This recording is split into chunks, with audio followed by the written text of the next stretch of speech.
47 வருடங்களுக்கு பிறகு திறக்கப்பட்ட திருச்செந்தூர் ராஜகோபுரத்தின் மேற்கு வாசல். எதற்காக இத்தனை வருடங்கள் அடைக்கப்பட்டிருந்தது?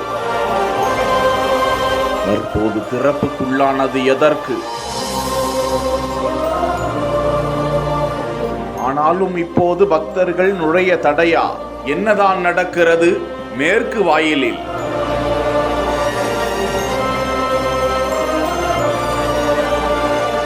முருகப்பெருமானின் அறுபடை வீடுகளில் 2ஆம் படை வீடான செந்தூர் சுப்பிரமணிய சுவாமி கோவிலில் உள்ள பிரம்மாண்ட மேற்கு வாசல் கடந்த 1988ஆம் ஆண்டு முதல் மூடப்பட்டுள்ளது. முருகனின் மூலஸ்தானத்தின் பீடத்தை விட இந்த கோபுர வாசல் உயரமாக இருப்பதால் தான் இந்த மேற்கு வாசல் எப்போதும் அடைக்கப்பட்டே இருப்பதாக சொல்லப்படுகிறது. கந்த சஷ்டி விழாவில் முருகன் திருக்கல்யாணத்தின் போது நள்ளிரவில் ஒரு நாள் மட்டும் இந்த வாசல் திறக்கப்படுமா?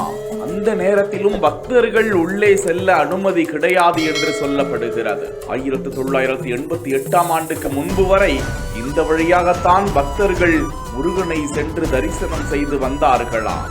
இந்த நிலையில் தற்போது 300 கோடி ரூபாய் செலவில் கோவிலில் திருப்பணிகள் நடந்து வரும் வேளையில் அந்த மேற்கு வாசல் திறக்கப்பட்டிருக்கிறது.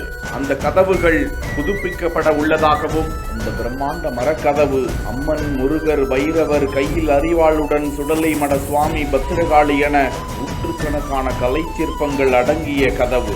அந்த சிற்பங்கள் அனைத்தும் தற்போது புதுப்பிக்கப்படும் பணி நடக்கிறதா? இந்த பணிகள் முடிந்த பிறகு பக்தர்கள் இந்த மேற்கு வாசல் மூலமாக கோவிலுக்குள் அனுமதிக்கப்படுவார்களா என்பதை பொறுத்திருந்து பார்ப்போம்.